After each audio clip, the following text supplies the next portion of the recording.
स्वस्ति पन्थामनुचरेम सूर्याचन्द्रमसाविव पुनर्दत्ताग्नता जानता संगमे महि। ॐ वेदाहमेतं पुरुषं महान्तं आदित्यवर्णं तमसः परस्तात् तमे विदित्वाति मृत्युमेति नान्या पन्था विद्यते अनाय। ॐ शान्तिः शान्तिः शान्तिः।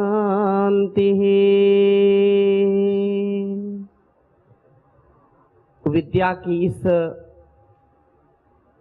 पवित्र प्रांगण में बापू गुजरात नॉलेज विलेज,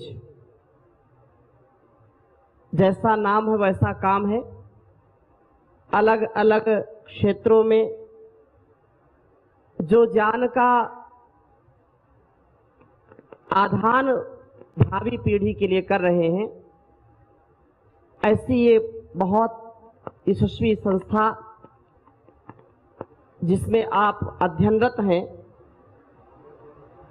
हमारे बहुत यशस्वी आदरणीय डॉक्टर उमेश जी जो कैंपस डायरेक्टर हैं, हमारी श्रद्धामयी प्राचार्य इंजीनियरिंग कॉलेज डॉक्टर किंजल जी और नर्सिंग कॉलेज की प्रिंसिपल आदरणीय डॉक्टर भूमि पांड्या जी, एक बार जोरदार अभिनंदन करें इनका।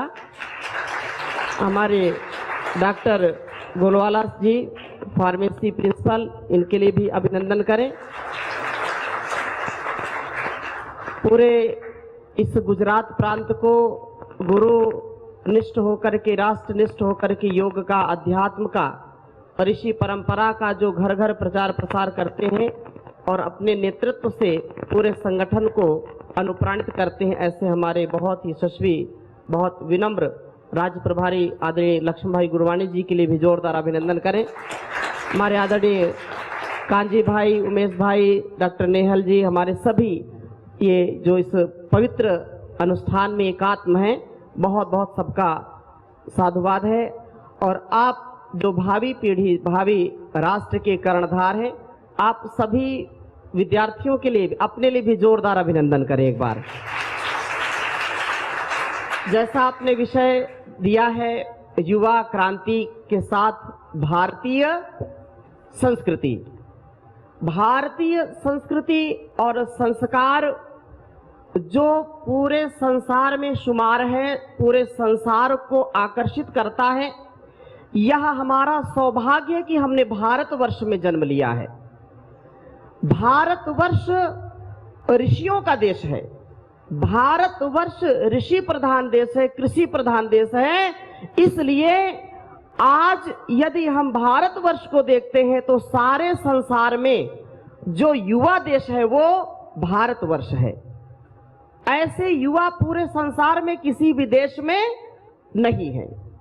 और हमको गौरव होना चाहिए कि हमारी संस्कृति, हमारे संस्कार जो हमको बाल्यकाल से ही ऐसे नैतिक कर्तव्यों का पाठ पढ़ाते हैं, हमको परोपकार के लिए जीवन को जीने की कला सिखाते हैं। हम भारतवर्ष में रहने वाले लोग, भारतवर्ष की जो युवा पीढ़ी है, उनके आदर्श कौन है? भगवान राम है, भगवान कृष्ण है, योगेश्वर कृष्ण और ऋषियों की वो परंपरा जहां हजारों लाखों ऋषि ऋषिकाओं ने, वीर वीरांगनाओं ने अपने देश, समाज, राष्ट्र को उन्नत बनाने के लिए अपने प्राणों की आहुति भी हंसते हंसते दी है। हम उस देश के वासी हैं जहां पर त्याग, तपस्या, जहां पर संपूर्ण जीवन परोपकार के लिए लगाने का सामर्थ्य दिया है। हम गौतम, कणाद, जैमिनी, पतंजलि, पाणिनि, महर्षि दयानंद, विवेकानंद जैसे महापुरुषों की, महान आत्माओं की शरणागति को प्राप्त हैं। और आज यदि हम पूरे विश्व में दृष्टिपात करते हैं तो जो बहुत क्रीम जिनका व्यक्तित्व है या बहुत ही उन्नत, जैसे अभी हमारे आदरणीय लक्ष्मण भाई बोल रहे थे, तो सबसे जो माइंडेड लोग हैं नर्सिंग के क्षेत्र में या मैनेजमेंट के क्षेत्र में, या ये कहें कि जो राजनीतिक है वो राजनीतिक के क्षेत्र में भी पूरी दुनिया में सबसे ज्यादा भारतीय प्रतिभाओं को ही लोग विश्वास करते हैं और उनको बड़ी बड़ी जिम्मेदारियां देते हैं, चाहे वो रूस हो, चाहे वो इंग्लैंड हो, चाहे वो अमेरिका हो, चाहे चाइना हो। भारतवर्ष की संतानें, भारतवर्ष के युवा आज पूरी दुनिया के हृदयों में राज करने वाले हैं। चाहे वो सुरक्षा की हम बात करें, भारत देश जो जवानों का बहुत ही वर्चस्व पूरे क्षेत्र में है, बाहर के लोग भी यदि वीरता, धीरता, गंभीरता सीखते हैं तो भारतवर्ष की सेना से सीखते हैं। ये हमारी थाथी है, ये हमारे संस्कार हैं। इसलिए मैं निवेदन करना चाहूंगा कि आप देश के कर्णधार हैं और आपका व्यक्तित्व, आपका कृतित्व, आपका नेतृत्व आपकी माता, आपके पिता, आपकी कुल वंश परंपरा, आपके गुरुजनों को गौरव देने वाला होना चाहिए। आप जो बोले वो आप करके दिखा दें। आप जो कर्म करें उसको लोग अपना आदर्श बना लें। आप जिधर से जाएं लोग उसको अपना पथ बना लें। आप जहां पहुंचे लोग उसको अपना एम, उसको अपना लक्ष्य, उसको अपना साध्य बना ले। ऐसा कृतित्व होना चाहिए। ये केवल बोलने की बात नहीं है, ये करने की बात है। और युवा पीढ़ी इसी का नाम है। युवा मिश्रण अमिश्रणयो हो। जो युवा होता है वो संसार को दिशा देने वाला होता है, राष्ट्र का वो नियामक होता है, राष्ट्र का कर्णधार होता है। और जो व्यक्ति, जो युवा इस युवा अवस्था में अपने मन को, अपनी इंद्रियों को, अपने शरीर को नियंत्रण में रखता है, वही बलशाली हो जाता है, वही सफल हो जाता है, वही सक्सेसफुल हो जाता है।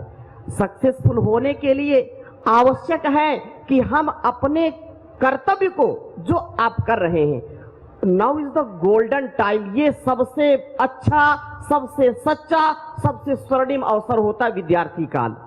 इस समय आप ज्ञान को, आप अपने तन को, अपने मन को साधने की साधना कर रहे हैं। और इस समय जो भटक गया वो जीवन में कभी उठ नहीं पाता है।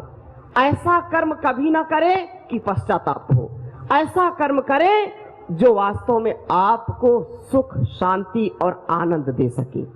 ऐसा कर्म करें जिस कर्म से आपको, आपके माता पिता, आपकी कुलवंश परंपरा, आपके गुरु, आपके मित्र आप पर प्राउड फील कर सके, आप पर गौरव कर सके कि मित्र हो तो ऐसा हो, बेटा हो तो ऐसा हो, बेटी हो तो ऐसी हो। ये करके दिखाना पड़ता है और ये जरूर करना ही चाहिए।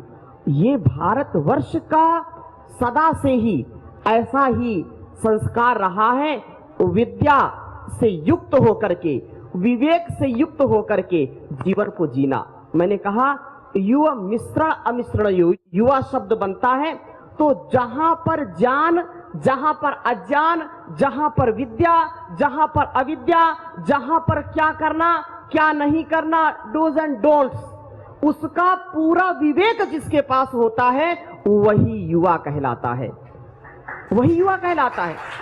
क्योंकि विद्या से युक्त होकर के। और अब युवा शब्द यदि हम उसको पलट दें तो युवा से वायु शब्द बन जाता है। युवा शब्द को यदि इधर उधर कर दें तो क्या बनेगा? वायु। और वायु शब्द वा गति गंधनयो हो धातु, पाणिनि की अष्टाध्यायी। क्योंकि व्याकरण तो आप पढ़ते नहीं है, थोड़ा सा उसका भी मैं नॉलेज कराता हूं आपको। जो वायु के समान वेगवान है, वायु के समान वेगवान है, धरती के जैसा धैर्यवान है, सागर के जैसा शांति वाला है और अग्नि के जैसा तेज वाला है, जिसके मुखमंडल पर, जिसके ललाट पर तेज ओज छलकता है, जो ब्रह्मचर्य से युक्त होकर के जीवन को जीता है, उसको युवा कहते हैं, उसको युवा कहते हैं। ये युवा, अब थोड़ी सी और भी चर्चा करता हूं। आज की जो युवा पीढ़ी है, जो युवा की स्थिति है, ये पब्लिक है, सब जानती है। आप वैसे ना बने, जो हो गया सो हो गया। अब जब आंखें खुले, जब जागे तभी सवेरा, जब जागे तभी सवेरा। जो होना था सो हो लिया, बीत गई सो बीत गई, आगे की सुध ले। अपने जीवन को यदि यशस्वी करना है, महापुरुषों की आप कथाएं पढ़ें, महापुरुषों की जीवनी पढ़ें। कितना उन्होंने ठोकर खाया, कितना उन्होंने संघर्ष किया। चाहे हम भगत सिंह, सुखदेव और राजगुरु चंद्रशेखर आजाद की हम चर्चा करें, सरदार वल्लभ भाई पटेल की चर्चा करें, महर्षि दयानंद की चर्चा करें, जो इस पावनी परंपरा, इस पावनी धरा के लाल जिन्होंने कमाल कर दिया, देश और दुनिया को निहाल कर दिया। ये धरती, ये गुजरात धरती सदा उर्वरा धरती रही है। यहां पर महापुरुषों का जन्म होता है। और आज की हम परिस्थिति देखते हैं तो जिन्होंने देश और दुनिया में एक नई क्रांति, एक नया जो है मिशन, नए विजन के साथ यशस्वी माननीय प्रधानमंत्री मोदी जी ने एक नेतृत्व दिया है, पूरे संसार के लोगों को आकर्षित किया है। भारतवर्ष को एक विश्व गुरु के जो है ओहदे पर उन्होंने प्रतिष्ठित किया है। तो ये धरती जहां हम बैठे हैं, ये बहुत गौरवपूर्ण है। आप सब विद्यार्थी, मैंने अभी चर्चा की आदरणीय हमारी प्राचार्य जी से कि यहाँ विद्यार्थी यहाँ के भी हैं, दूसरे जिले के भी हैं, और कई कई जो है अन्य प्रांतों से भी आ जाते हैं। और याद रखना कि हमारा यदि निर्माण अच्छा है, हम युवा अवस्था में अपने आप पर नियंत्रण कर पाते हैं, तो पूरी दुनिया पर नियंत्रण कर पाएंगे। और यदि इस जवानी में हमारे मन पर नियंत्रण नहीं है, हमारे इंद्रियों पर नियंत्रण नहीं, हमारे शरीर पर नियंत्रण नहीं, तो हम कहीं भी नियंत्रण नहीं कर सकते हैं। इसलिए योग की शरण में, अध्यात्म की शरण में, अपनी पावनी ऋषि परंपरा की शरण में जब आकर के हम योग करेंगे, योग कराएंगे, तो हम कभी भी धोखा नहीं खाएंगे। हम जो भी पढ़ रहे हैं उसको पढ़े नहीं, उसको जीने का प्रयत्न करें। आपको यहाँ पर अलग अलग प्रकार से नर्सिंग की भी, मेडिकल की भी, इंजीनियरिंग की भी सारी आपको पढ़ाई दी जाती है। लेकिन माय डियर, ये सबसे महत्वपूर्ण है कि आपका मेडिकल ठीक होना चाहिए। ये आवश्यक है, आपकी इंजीनियरिंग अच्छी होनी चाहिए, अंदर की और बाहर की, इंटरनल एक्सटर्नल, जो mental and physical, software hardware दोनों अच्छे होने चाहिए। संवेदनशीलता के साथ, विवेक के साथ, ज्ञान पूर्वक, अध्यात्म पूर्वक जब जीवन को जिएंगे तो एक एक व्यक्ति पूरे देश और समाज को नई दिशा देने का कार्य करता है। आपकी पढ़ाई केवल पैसे के लिए नहीं, आपकी पढ़ाई, आपका निर्माण केवल पेट पालने के लिए नहीं, अपितु देश को उन्नत बनाने के लिए होना चाहिए।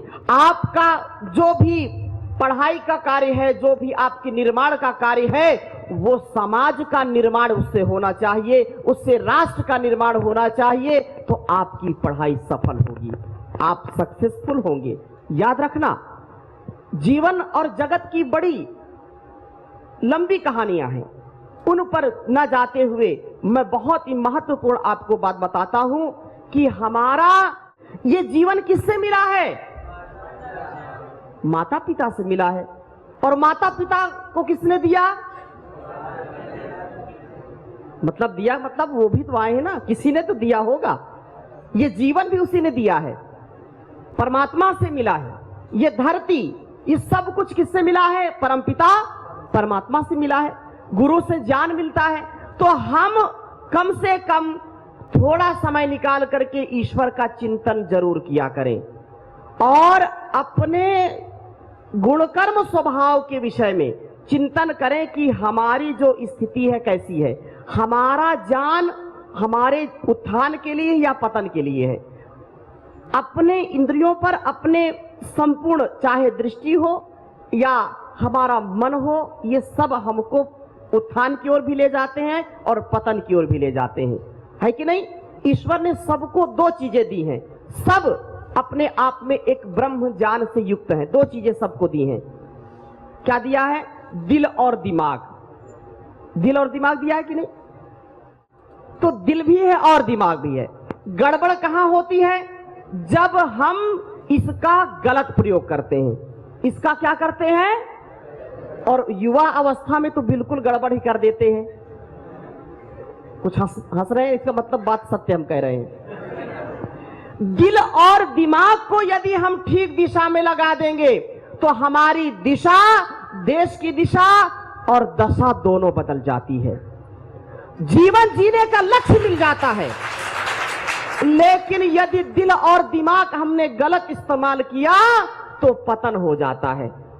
अक्सर क्या होता है, दिल लगा लेते हैं दुनिया से और दिमाग लगाते हैं ईश्वर से। दिमाग कहां लगाते हैं? ईश्वर में। यदि हम चर्चा करें कि भगवान होता है, ईश्वर होता है, तो बोले कहां होता है, कैसे होता है तो दिखाओ, है कि नहीं? और दिल कहां लगाएंगे? व्यक्ति में लगाएंगे, वस्तु में लगाएंगे, स्थान में लगाएंगे, और इसके कारण बहुत गड़बड़ हो जाती है। आप और हम सब मिलकर के जो उस परम पिता परमेश्वर ने हमको ज्ञान दिया है, जीवन दिया है, उसका हम 100% सदुपयोग करें और इस दुनिया का सहयोग करें, सेवा करें। ये जीवन सेवा के लिए मिला है, सहयोग के लिए मिला है, साधना के लिए मिला है। लेकिन दिल यदि हम किसी व्यक्ति को दे देंगे और फिर बाद में गीत भी गाते हैं, क्या गाते हैं? दिल टूट गया, दिल बिखर गया है? इस दिल के टुकड़े हजार हुए, कोई यहां गिरा कोई वहां गिरा। अब देखो ये दिल है कि चने की बोरी है, बताओ। अगर हम इस दिल को परमात्मा में लगाएंगे, माता पिता गुरु और अपने ग्रंथ के आदेश निर्देश पर लगाएंगे, तो कोई माई का लाल आपका दिल तोड़ ही नहीं सकता। दिमाग लगाइए संसार में। लिसन में, दिमाग कहां लगाइए? संसार में। कौन सा व्यवहार करना है या नहीं करना, कौन सा पदार्थ खाना है या नहीं खाना, कौन सा दृश्य देखना है नहीं देखना, क्या पढ़ना है क्या नहीं पढ़ना, इतना विवेक वैराग्य हो जाए तो वास्तव में देश का कल्याण हो जाए, जीवन का कल्याण हो जाए। आज जब हम इस पर ध्यान नहीं देते तो विशेषकर युवाओं का जो चरित्र हनन, युवाओं का जो शील, युवाओं का जो वर्चस्व है वो नष्ट हो जाता है और अल्पकाल में ही मृत्यु प्राप्त हो जाती है। अल्पकाल में ही शरीर शिथिल हो जाता है।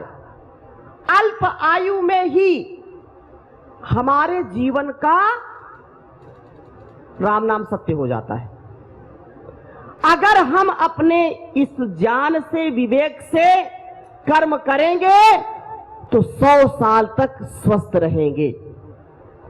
आप सब जानते हैं आज सारे संसार में और विशेषकर भारतवर्ष में हार्ट अटैक की समस्या बहुत हो रही है। हो रही कि नहीं हो रही? और सबसे ज्यादा हार्ट अटैक किसको हो रहे हैं? युवाओं को, यंगस्टर्स को। इसलिए सावधान। आपको डराने नहीं आया मैं कि स्वामी जी डराने आए हैं क्या, आपको सावधान करने आया हूं। यही गुजरात के अहमदाबाद के ही एक बहुत बड़े नामी ग्रामी डॉक्टर थे जो 15 या 16 हजार हार्ट की सर्जरी की, जिन्होंने किया ना, और उनका कई महीने पहले उनका भी हार्ट अटैक से उनकी भी मृत्यु हो गई, हुई ना।